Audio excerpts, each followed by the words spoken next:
Oh my word. Viewers will experience something.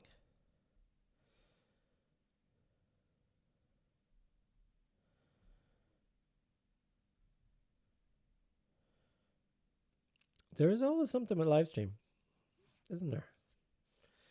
I don't know how you find it, but it says my stream is poor. I have a poor stream. Maybe it'll just write itself. Oh. Yeah, no, we're live. We're live. I'm just seeing us here. Good morning. Welcome to Friday morning, coffee and composing. And I'm fighting a cold this morning, so you'll have the extra ASMR sound of a sick head, which is all good. How are you doing this morning? It has not stopped raining in Ireland since the new year. I just every day has just been crazy rain. So going to be a bit of a shorter one today, and next week we're not going to be here. Or I say we. I always use it's like the royal we, the editorial we. I will not be here next week. Just say it. But before I start everything, please subscribe to the channel. I'm nearly at 300 subscribers now, which would be a great milestone for me, and I would really appreciate it. So I always keep leaving it to the end of the stream to say these things, but yes, pre-stream, subscribe, drop us a chat, say hello. As usual, the Substack is out today about the fantastical gap, which is a concept from film music about why do we as an audience accept that there's random soundtrack to what we're watching and not look for the source of what we're watching. So for example, if a song plays on the radio in a film you're watching, you go, okay, that makes sense. But if an orchestra strikes up at a really sad moment, you also think, yeah, that makes sense, even though there's no orchestra there. So that kind of suspension of disbelief is called the fantastical gap. And just exploring a little bit about how kind of we're willing participants in illusion, and with social media and AI and stuff, that we like to think we're these discerning kind of, people who have, who wouldn't be tricked by silly things like that, but we're all tricked all the time, and our perception of reality is quite skewed. Our perception of reality is screwed too. Anyway, check it out, Fantastical Gap. I'd love to know what you think. Is it just silly conspiratorial stuff, or is it interesting? Anyway, today I am going to jump into the DAW, and the title of this live stream is called Delayed Gratification. And for me lately, there's two things going on with this live stream. First, obviously, is we're going to jump into Logic in the DAW, and Logic saw a good talk about the new update for Logic 12. Has anybody updated to Logic 12? I will not be updating anymore, I don't think, until I know it's stable. I always think that the first update of the platform, if it's 12, I'll wait till it's 12.1 or 12.2 or something like that. And usually at that point, outside developers have had a chance to iron out the bugs with their third-party software, and Apple have had a chance to kind of clear up any issues that they're having. But there is a lot of talk about how Logic is kind of slowly leaning towards being a subscriber platform, and each of these updates from now on is kind of going to lead us a little bit closer to being just subscribers. And that mixed with all the AI functionality that's going to be in Logic, session synth players and session drummer. Now, I'm not anti these things. I think there's definitely scope for creativity within them. I'm not sure if I've been fully convinced yet. I mean, some of them sound cool, but I'm not sure if they convince me in terms of I'm not sure if I've been fooled yet by an AI song that I went, oh my god, this is so good, I can't wait to hear it. I don't think that's happened for me yet. I mean, there's cool covers of funk covers of Nirvana and stuff like that, and as a novelty, they're cool. But I haven't hasn't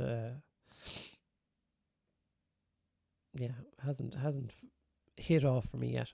So I do wonder about the future of Logic, and I also wonder, am I too old now to jump onto another platform? I mean, one of the main reasons I don't use Pro Tools is because it's subscription based, and the whole idea of not owning something and having to pay for it, or it could be taken off you.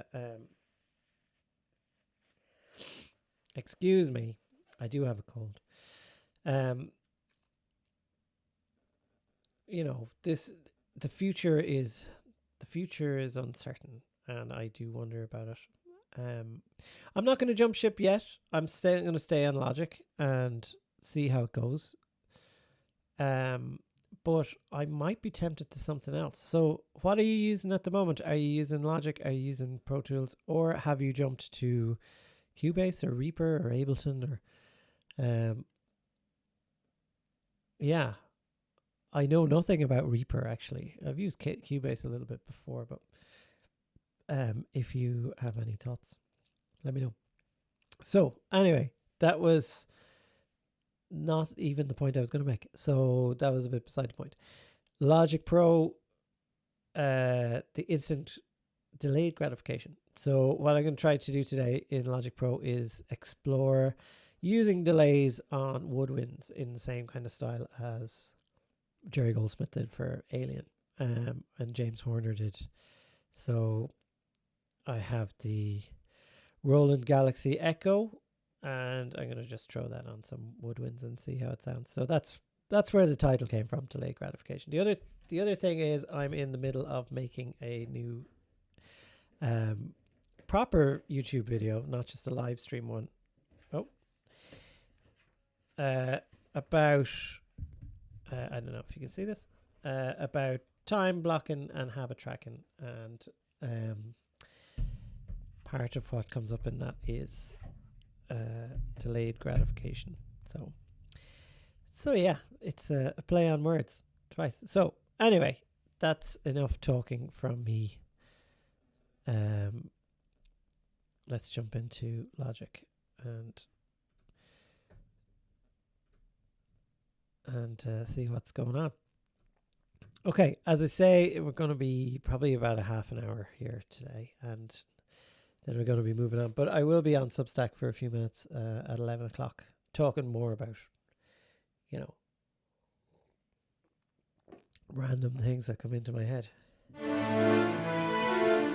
Okay, so part of what I've been looking to do more of is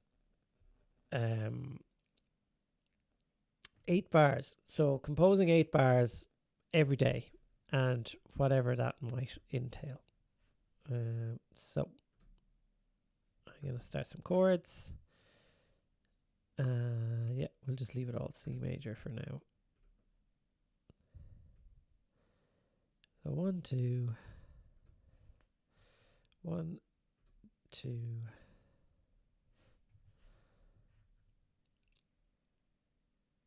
Oh, there's got to be a quicker way of doing this.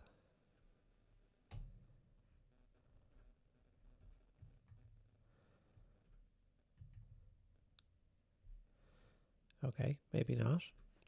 Anybody use the chord function with this?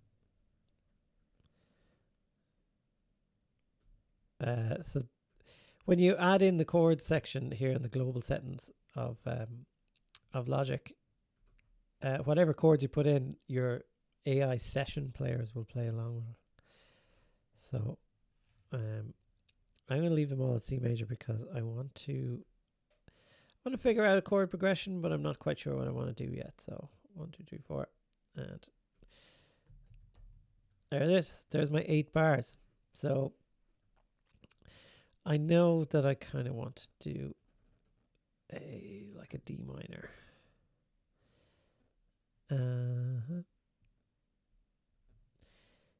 D minor. And I also 1, 2, 3, 4. I know I want this to be like a deceptive cadence going to the 4, and we'll do a bit of modal interchange. Yeah, this all sounds fancy, doesn't it? And let's do a 2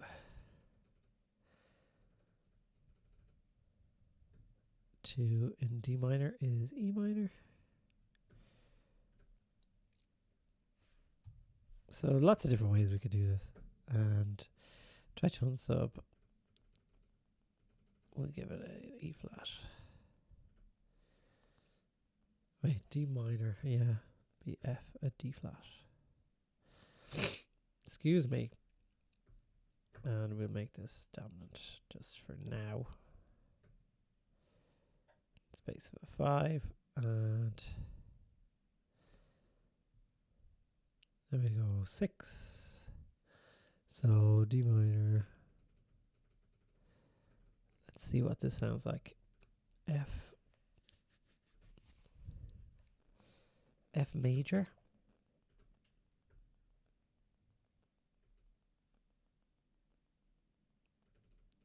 And let's do a G minor. Now I might change some of these around, but sometimes I just play these in, but other times it's kind of nice to give you a little puzzle of so what I'm doing here is like I'm filling in the chords, then I'm going to play them, see how they're sounding, and it gives a little kind of puzzle as to something to figure out that I might not necessarily have came to just plonking away on the piano. So let's change this C. So and we'll add in the D minor here just for fun. See where we go. This is G major and C. So let's see. So we've got an F. This is all going to be strings anyway, so.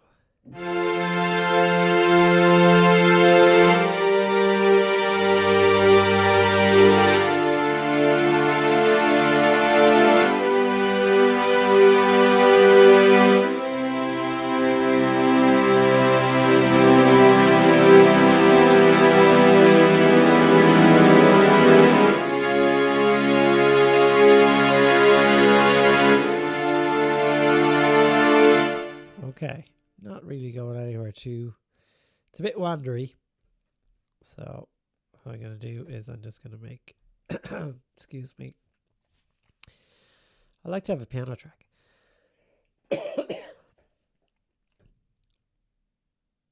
And I really like the waltz piano that came. So let's see what kind of tempo we have. Let's bring it down. So something like this. Oops. Didn't give me a count off.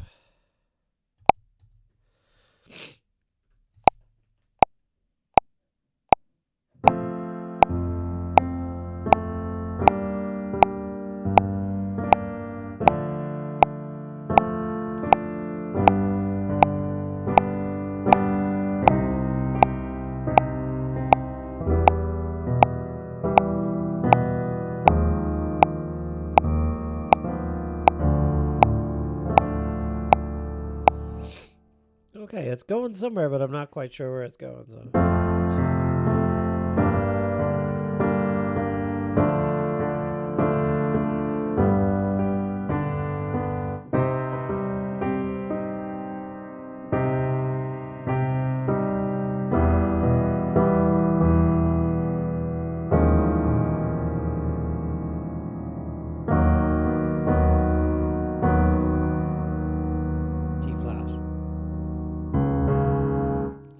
That's what's throwing me. I've written D flat, but it should be E flat, shouldn't it?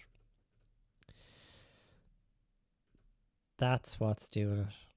So please feel free to jump on the comments and let me know what chord I should use.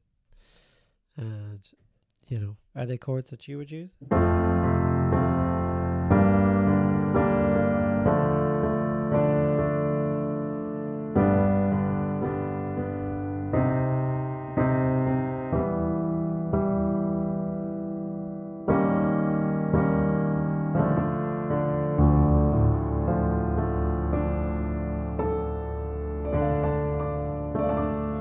Maybe an F at the end. I'm not sure that D minor. I'm not sure D minor is being home. Sounds like home. Oh, F minor. That'd be interesting, wouldn't it? So.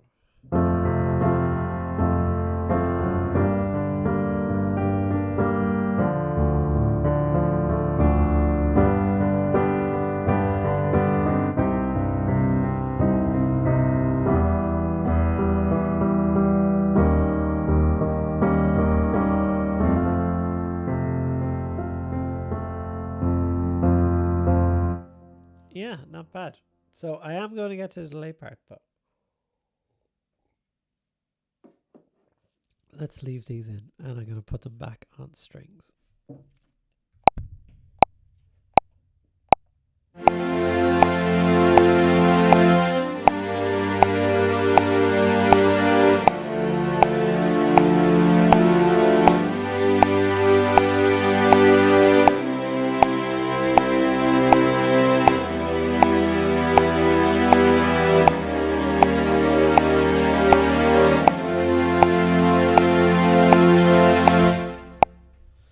Okay, and I'm just going to change up the arrangement on it because I want octaves in the bass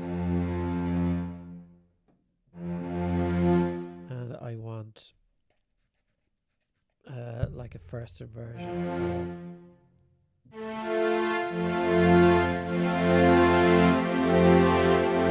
So I wanted A.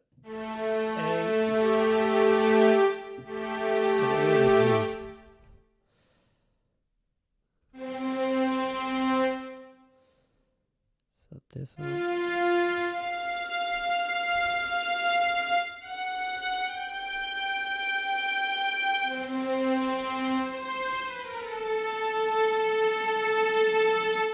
And then let's do some voice leading. So G can stay where it is.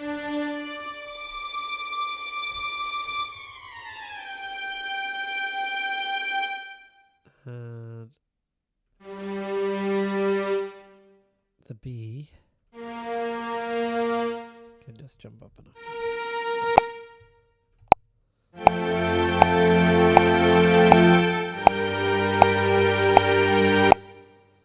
And then next we have a D minor.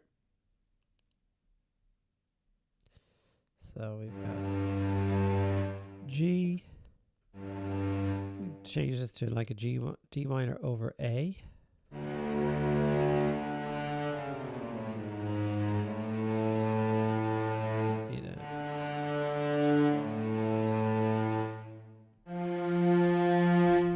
Third can go up the octave. D minor, we're going to get rid of the fifth. And maybe bring this up.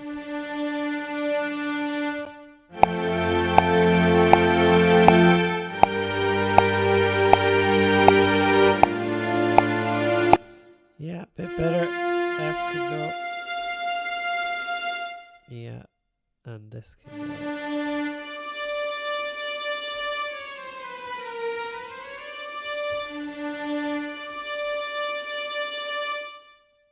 So we're just looking for a bit of separation here, really.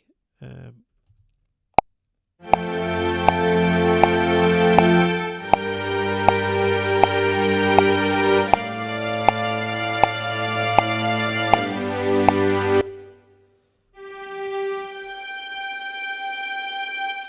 that's okay. I'm trying to get rid of the fifth in all my chords, just to create bigger space. So I've been trying to work using kind of more spread voicings in strings lately. Excuse me. Yeah, cold is hitting in. So I'm trying to spread out the voicings.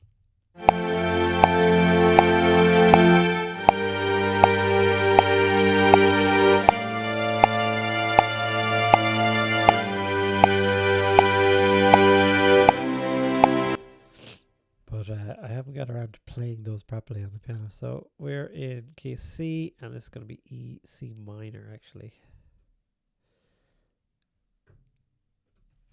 Sorry, we're not in the key of C. We're just using C. We're trying to voice C.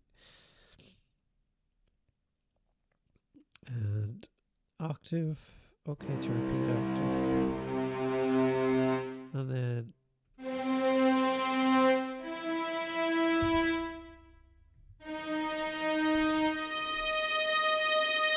yeah. And we might get a bit of crunch on this just for fun. So I just moved that C up to a D to make it like a C minor 9, but the ninth is nicely crunching with the minor third on top, so we'll see. Might be too spicy.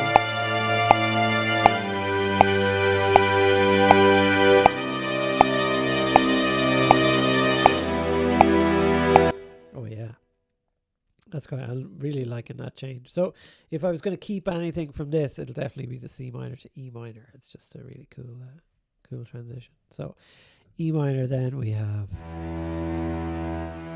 octaves on the bass, and the third, we'll bring it up. That's another third, is it?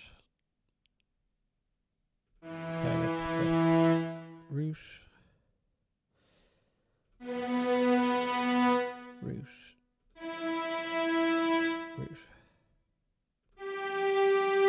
Is that all these?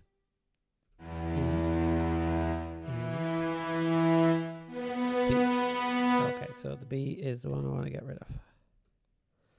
And maybe go up an octave with these two.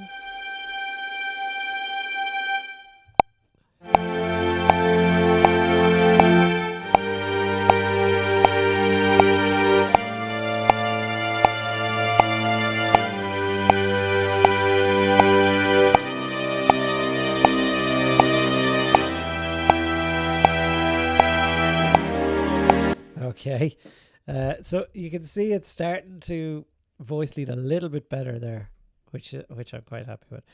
And this is just how I tend to play the piano. And this is something I've kind of mentioned before about how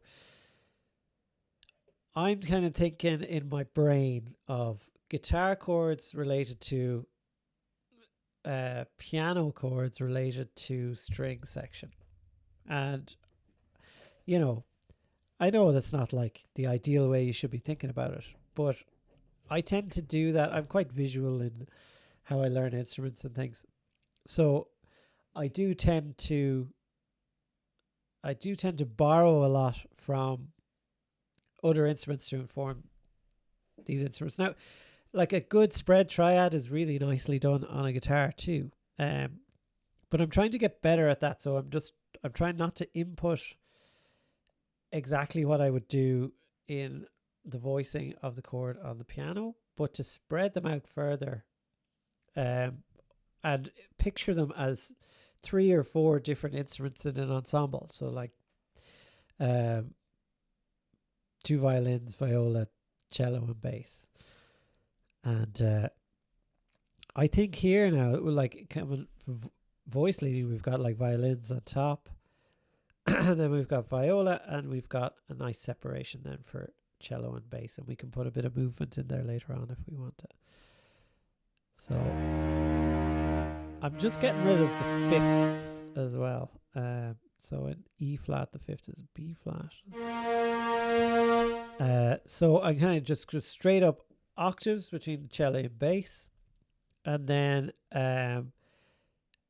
third and root again, or third and an extension.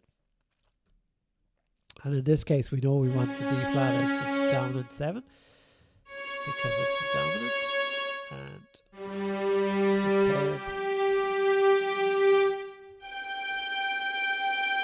There's a lot of G's up there, so let's see. It might be just coming out of the range a little bit.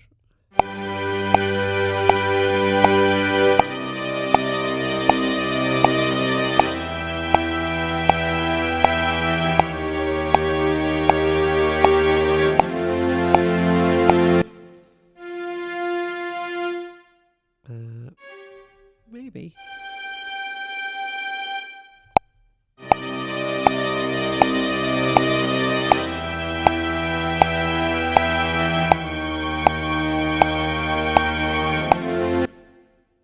Maybe it's a bit too high up there.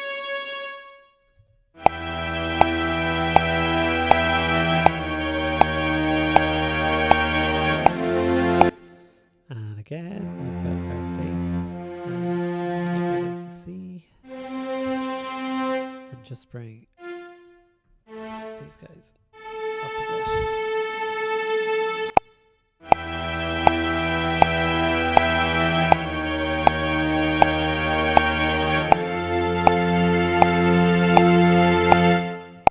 So that for me is now working a little bit better. I'd love to get to a point as a composer where these voicings just come more naturally than trying to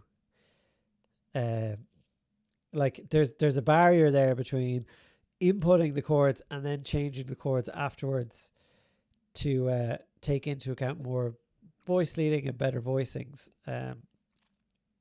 So hopefully that's something I want to work on going forward.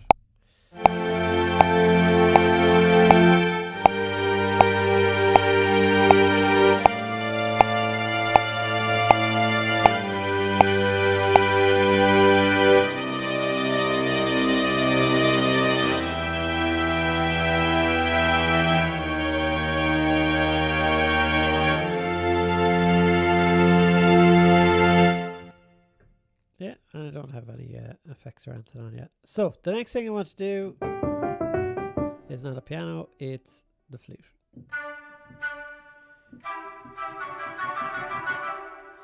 And for this, I'm really wanting to mess around with, where is it? The Galaxy Tape Echo.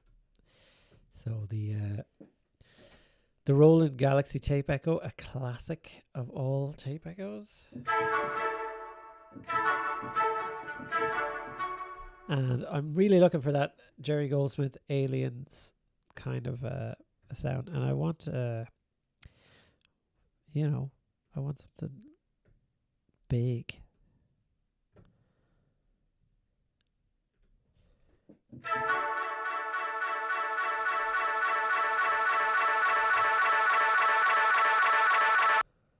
Yeah, maybe not that big.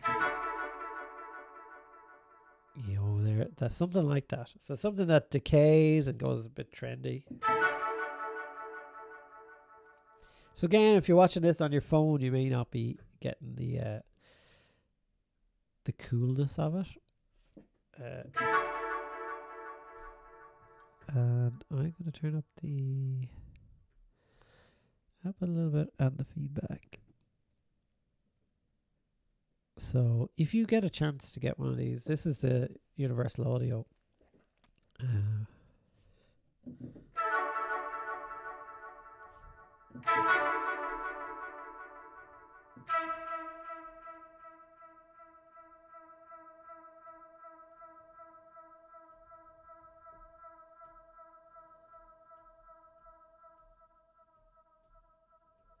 So that's another thing that I'm looking for. So because this is based on an old tape delay, um, you get these kind of artifacts from the kind of the the actual tape sound. So you'll hear it kind of speed up and slow down and sound like it's kind of broken. And these are all the things that you wonder, you know, is AI going to be able to get that for you? If you say I wanted like a broken tape delay sound, maybe it will. Maybe it'll go. Maybe it'll be. You won't have to mess around with knobs until you.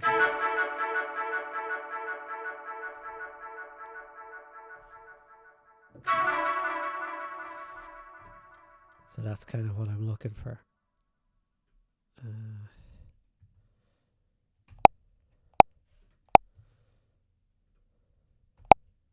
So I'm just going to mess around and see where.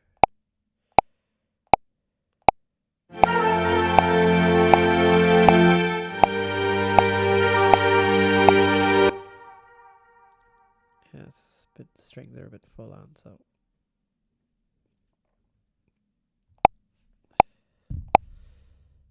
So I'm just kind of ad-libbing here to see where I can.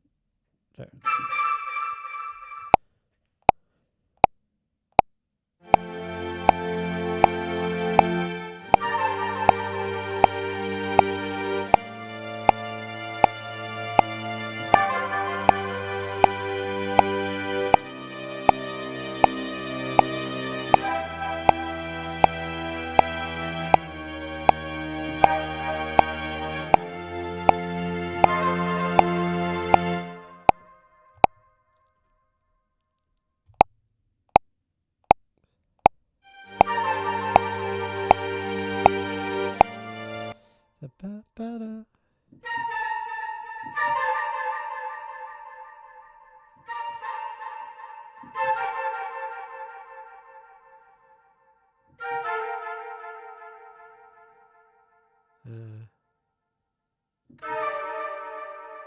Yeah.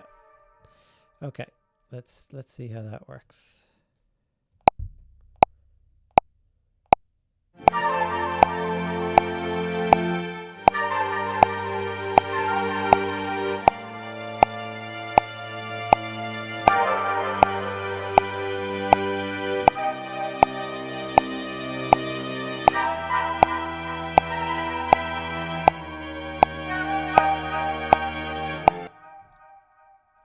Okay, the other place I saw this was I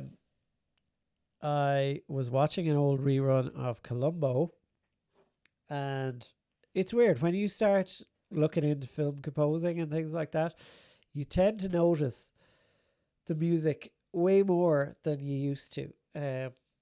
And where something is kind of, you're passively listening to the music as you're watching something for so long, but when you're kind of tune your ear and actively listening to what the music is doing, you'll find all these like little gems and little nuggets of compositional ideas that you go, I'm definitely going to use that somewhere. And they had done delays on their woodwinds, and it's like, for me, it's just really evocative of Alien and Jerry Goldsmith and James Horner for Aliens too, particularly when they come across the ship that Ripley's been on, and that kind of mysterious vibe. And it was used in the same context in Columbo. Yeah, let's have another go.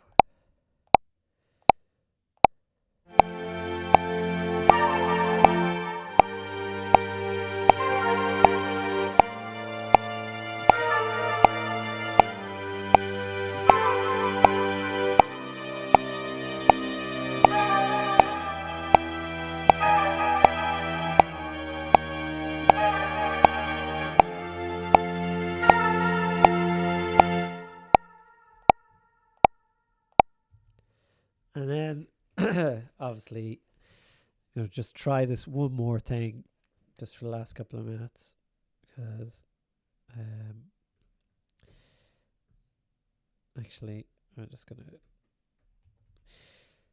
So part of this kind of habit tracker is that I want to start writing 8 bars a day, and specifically within those 8 bars to try and practice things like SATB and stuff like that.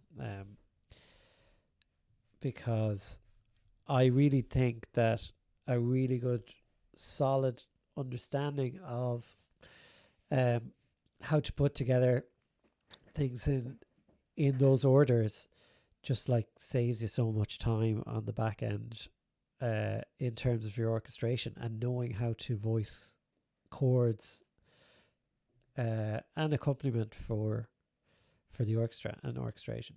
So I could be wrong about that. Orchestrators come at me and go, no, you need to follow some other method. But that's just where my curiosity is kind of leading me at the moment. And I might get bored and move on to something else. But for now, that's kind of what I want to look into. There was always a saying, learn the rules and then break them. So I guess I'm kind of... when I was writing for actual orchestra stuff, I was aware of these rules and I knew how they worked, but I didn't tend to apply them or realize how helpful they could be. So just because a rule, says you shouldn't do something, the reason they have those rules in the first place is because they sound good. And, it's not a rule, but a guideline. And if you kind of have your guidelines, then, limitation can offer creativity too. So, okay, I'm not going to have time to do what I was going to do, which was to add in kind of trumpet and low brass, or kind of maybe a French horn or something with a delay. But I just kind of want to hear how it sounds now, so I'll just stay for 2 minutes. And I want brass here. Excuse me.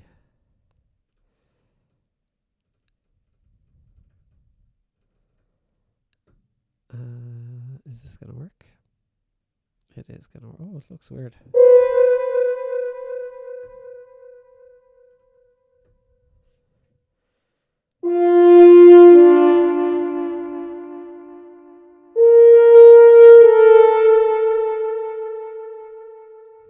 Instant mood. I'm totally digging it, but you might not.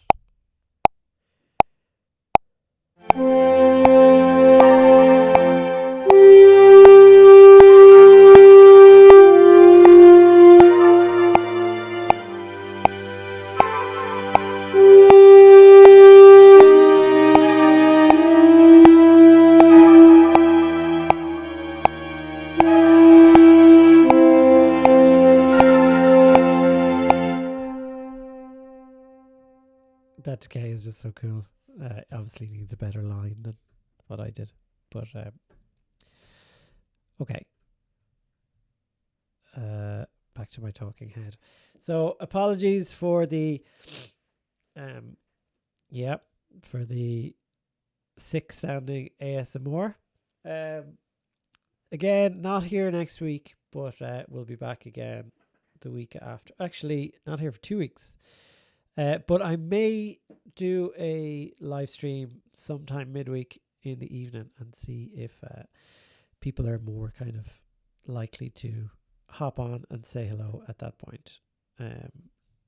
So feel free to drop me a line, send me a message in the chat. I'll read them all anyway, even if they're later and you're watching this live stream down the line. I hope you got something out of it. I hope you're kind of, maybe feel like it might be a cool idea to put some delays on your woodwinds now. Go and have fun with it and watch old episodes of Columbo and see what the composers were doing to evoke these kind of things. And I defy any AI enthusiasts to say that they can come up with these kind of ideas.